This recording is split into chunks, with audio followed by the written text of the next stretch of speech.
ನಮ್ಮ ಭಾರತೀಯ ಸಂಪ್ರದಾಯ ಮತ್ತು ಜ್ಞಾನವು ಅತ್ಯಂತ ಉತ್ಕೃಷ್ಟವಾದದ್ದು, ಜೊತೆಗೆ ವೈಜ್ಞಾನಿಕತೆಯನ್ನು ಹೊಂದಿರುವಂಥದ್ದು. ಇಂತಹ ಉತ್ಕೃಷ್ಟವಾದ ಜ್ಞಾನವನ್ನು ಜನರಿಗೆ ತಲುಪಿಸಬೇಕು ಎಂಬ ಉದ್ದೇಶದಿಂದ ಹಾಗೂ ಈ ಭಾರತೀಯ ಸಂಸ್ಕೃತಿಯ ಅನಾವರಣಕ್ಕಾಗಿ ಒಂದು ಆಶ್ರಮವನ್ನು ಸ್ಥಾಪನೆ ಮಾಡಬೇಕು ಎನ್ನುವ ಉದ್ದೇಶದಿಂದ 21 ದಿನಗಳ ಕಾಲ ಉಪವಾಸ ಮತ್ತು ಧ್ಯಾನ ಅನುಷ್ಠಾನ ಕಾರ್ಯಕ್ರಮವನ್ನು ಹಮ್ಮಿಕೊಳ್ಳಲಾಗಿದೆ ಎಂದು ಶ್ರೀ ಬಸವಯೋಗಿ ತಿಳಿಸಿದರು. ಮಾರ್ಚ್ 10ರಿಂದ 30ರವರೆಗೆ ನಿರಂತರವಾಗಿ 21 ದಿನಗಳ ಈ ವಿಶೇಷ ಅನುಷ್ಠಾನ ಇರುತ್ತದೆ. ಈ ಅನುಷ್ಠಾನದ ನಂತರ ಮಾರ್ಚ್ 31 ಮತ್ತು ಏಪ್ರಿಲ್ 1 ಮತ್ತು 2ರಂದು ಈ 3 ದಿನಗಳ ಕಾಲ ಸಂಪೂರ್ಣ ನಿಸರ್ಗದಲ್ಲಿ ಅಗಾಧವಾದ ಬದಲಾವಣೆಯಾಗುವಂಥದ್ದು. ಏಕೆಂದರೆ ನಮ್ಮ ಭಾರತೀಯ ಸಂಪ್ರದಾಯದ ಪ್ರಕಾರ ಯುಗಾದಿಯೇ ನಮಗೆಲ್ಲ ಹೊಸ ವರ್ಷ. ಅದು ಸಂಪೂರ್ಣ ನಿಸರ್ಗವೇ ಬದಲಾವಣೆಯನ್ನು ಹೊಂದುತ್ತಿರುವ ಸಮಯ. ಅಂತಹ ಸಮಯದಲ್ಲಿ ಅತ್ಯಂತ ಉತ್ಕೃಷ್ಟವಾದ ಈ ನಿಸರ್ಗದಲ್ಲಿ ಇರುವಂಥದ್ದು.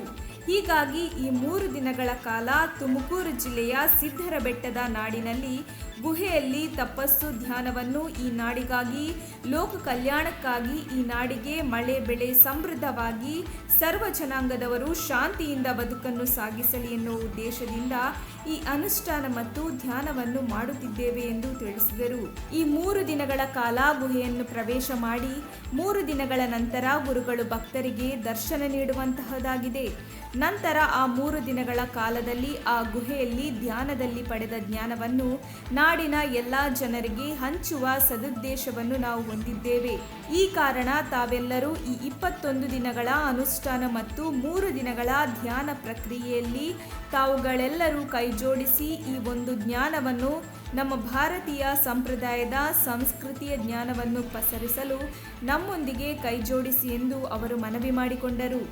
ವರದಿ ದಿನೇಶ್ ಡಿಎನ್, ತುಮಕೂರು. ಸರ್ವರಿಗೂ ಶರಣು ಶರಣಾರ್ಥಿ. ಆತ್ಮೀಯರೇ, ನಿಮ್ಮ ಹಿತೈಷಿ ಶ್ರೀ ಬಸವಯೋಗಿ ಮಾತಾಡ್ತಾ ಇರುವಂಥದ್ದು. ನಮ್ಮ ಭಾರತೀಯ ಸಂಪ್ರದಾಯದ, ನಮ್ಮ ಭಾರತೀಯ ಸಂಸ್ಕೃತಿಯ ಒಂದು ಜ್ಞಾನ ಪ್ರಪಂಚದಲ್ಲಿ ಅತ್ಯಂತ ಉತ್ಕೃಷ್ಟವಾದಂಥದ್ದು. ಹಾಗೆ ಈ ನಮ್ಮ ಭಾರತೀಯ ಸಂಪ್ರದಾಯವು ವೈಜ್ಞಾನಿಕತೆಯನ್ನು ಹೊಂದಿರುವಂಥದ್ದಾಗಿದೆ. ಇಂತಹ ಅತ್ಯಂತ ಉತ್ಕೃಷ್ಟವಾದಂಥ ಜ್ಞಾನವನ್ನು ಜನರಿಗೆ ತಲುಪಿಸಬೇಕು, ಜನರಿಗೆ ಇನ್ನೂ ಸರಳವಾಗಿ ತಿಳಿಪಡಿಸಬೇಕು ಎನ್ನುವ ಉದ್ದೇಶದಿಂದ ಹಾಗೂ ಈ ಒಂದು ಭಾರತೀಯ ಸಂಸ್ಕೃತಿಗಳ ಅನಾವರಣಕ್ಕಾಗಿ ಒಂದು ಆಶ್ರಮವನ್ನು ಸ್ಥಾಪನೆ ಮಾಡಬೇಕು ಅನ್ನೋ ಒಂದು ಉದ್ದೇಶದಿಂದ ಈ ಒಂದು 21 ದಿನಗಳ ಕಾಲ ನಾವು ಉಪವಾಸ ಅನುಷ್ಠಾನವನ್ನು ಮಾಡ್ತಾ ಇದ್ದೇವೆ. ಇದೇ ಮಾರ್ಚ್ 10ರಿಂದ 30ನೇ ತಾರೀಕಿನವರೆಗೂ ಈ 21 ದಿನಗಳ ಕಾಲ ನಿರಂತರ ಉಪವಾಸ ಹಾಗೂ ಧ್ಯಾನದ ಒಂದು ಅನುಷ್ಠಾನ ನಡೀತಾ ಇದೆ.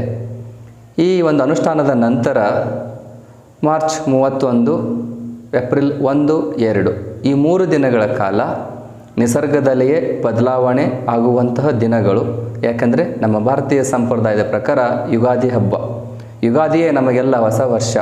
ಅವತ್ತಿನ ದಿನ ಇಡೀ ನಿಸರ್ಗವೇ ಬದಲಾವಣೆಯನ್ನು ಹೊಂದುತ್ತಿರುವಂತಹ ಸಮಯ. ಅಂತಹ ಸಮಯದಲ್ಲಿ ಉತ್ಕೃಷ್ಟವಾದಂಥ ಶಕ್ತಿ ಈ ಒಂದು ನಿಸರ್ಗದಲ್ಲಿ ಇರುವಂಥದ್ದು.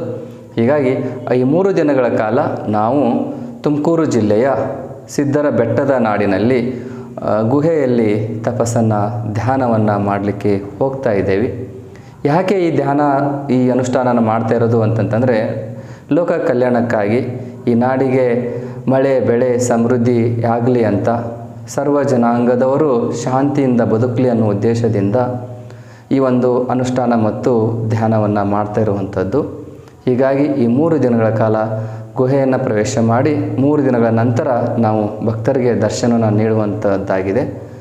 ನಂತರ ಆ 3 ದಿನಗಳ ಕಾಲ ಆ ಗುಹೆಯಲ್ಲಿ ಪಡೆದಂತಹ, ಧ್ಯಾನದಲ್ಲಿ ಪಡೆದಂತಹ ಜ್ಞಾನವನ್ನು ನಾಡಿನೆಲ್ಲ ಜನರಿಗೆ ಹಂಚುವ ಸದುದ್ದೇಶವನ್ನು ನಾವು ಹೊಂದಿದ್ದೇವೆ.